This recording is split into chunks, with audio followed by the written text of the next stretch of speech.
university and provide all the facilities to that university and make this an institute under the university.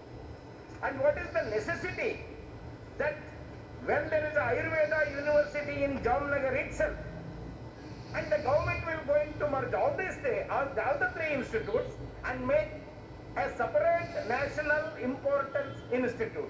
That is my question. Sir, while making the national importance, institute of national importance, nobody knows what are the guidelines, whether the guidelines is different from university and university research centers. The university research centers which are working across the country are working properly. Is there a survey or study? And if that survey or study says that research is not to the mark, then you can think of a national importance research center.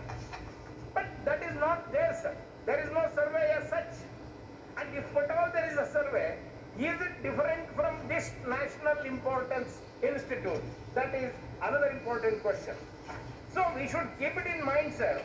Ayurveda education across the country requires teachers, requires research facilities, and quality results in the research, which is lacking in the whole country. Of course, I wanted to mention.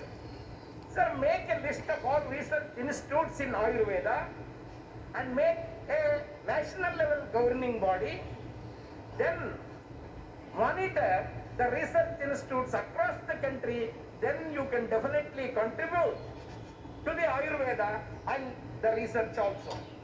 So there will be no duplication of research, and also different departments are allotted different works. In Ayurveda there are so many faculties where Ayurveda can work and Ayurveda can develop also.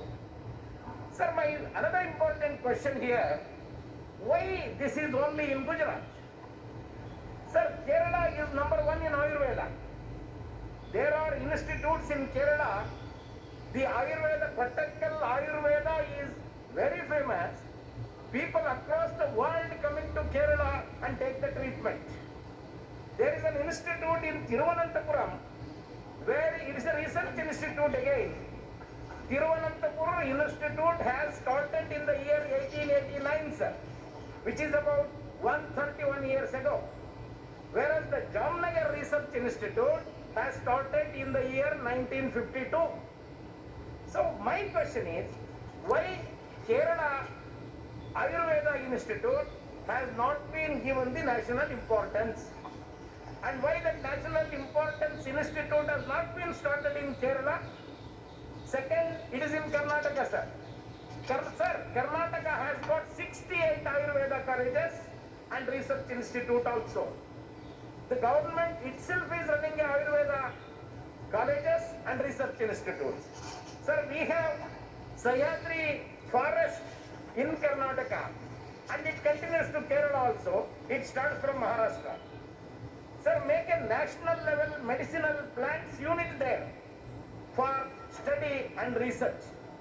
There is a big scope to have a national plant research unit for the country, which the bill never takes care of it. It is interested only in Gujarat and Jamnagar National Importance Institute. Sir, in Tamil Nadu, nowhere in the country, Siddha medicine is very much practicing and research is going on. Even today, Siddha doctors are working in Tamil Nadu as far as my knowledge goes. So make an international, national institute, national importance institute for Siddha medicine in Tamil Nadu. Why that has not been taken up? So I would have been very happy. So let us not oppose any education and research institute to come up in the country. I am not for that. But when Siddha practitioners are there in Tamil Nadu, you should have a national importance institute there. And if you come with that kind of national importance institutes in Kerala, in Tamil Nadu, probably in Karnataka also, I would have been very happily invited this bill to come up. But the government is only interested in Gujarat. Sir, I feel, probably I don't know whether because the Prime Minister is from the Gujarat state, so they wanted to have an Ayurveda National Importance Institute there.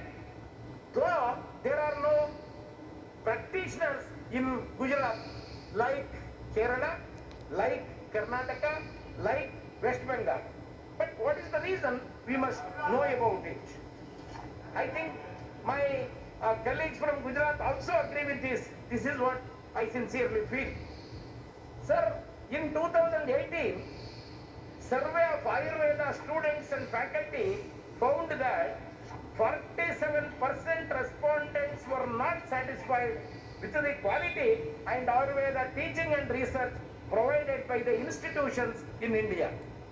This is the survey made by the government itself. Hanumanthaia ji, Sir. You have another 5 minutes. You have to conclude. Sir, I'll come back, sir. I'll come back. Sir, standardization of research methodologies.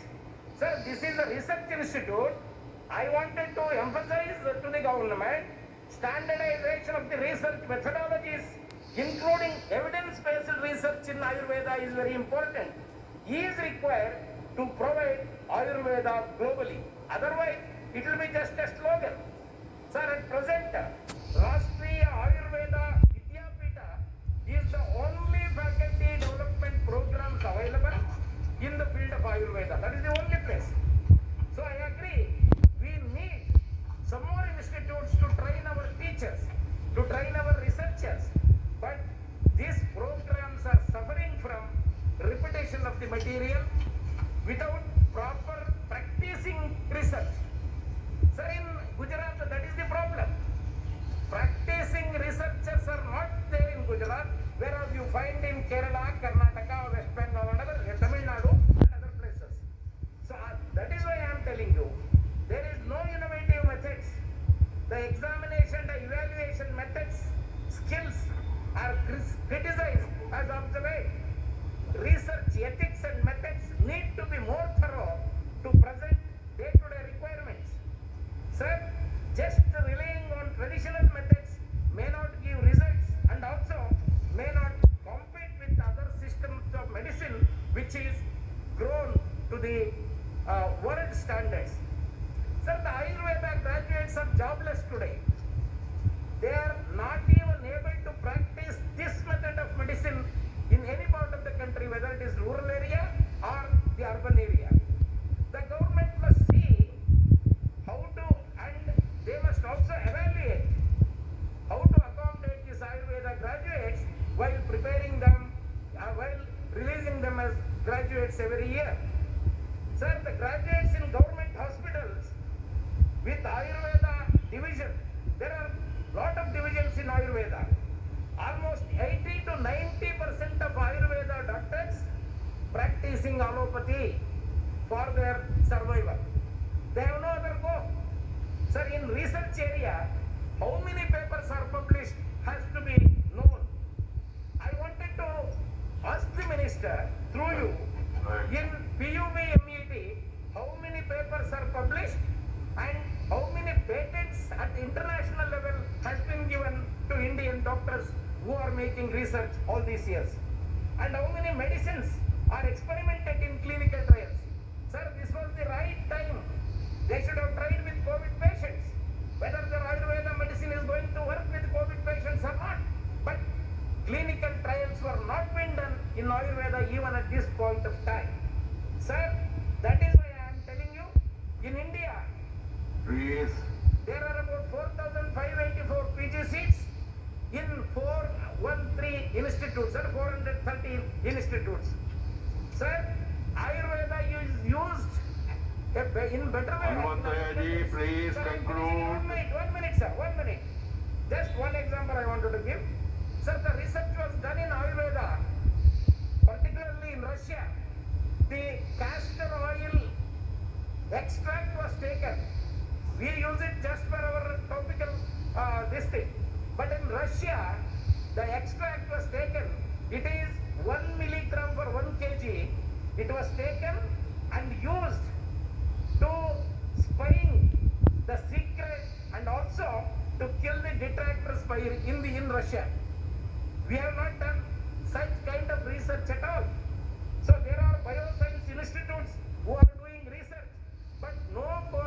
collaboration between Ayurveda researchers and the bioscience researchers. As our Indian Institute of Science and Gandhi Krishi Vignana Kendra, they are also doing research, but we have no coordination. No Ayurveda institute has coordination with this kind of national level important institutes like Indian Institute of Science. Thank you. So I request the government, this is a welcoming bill, but please see that this postgraduate research institute for teaching and research should be done along with clinical trials, particularly in Kerala, Karnataka, preferably Maharashtra and West Bengal. Thank you very much, sir. Thank you. Towards Dr. Vinay Sahasrabudhe, but Vinay Sahasraji, Vinayji, you can speak tomorrow.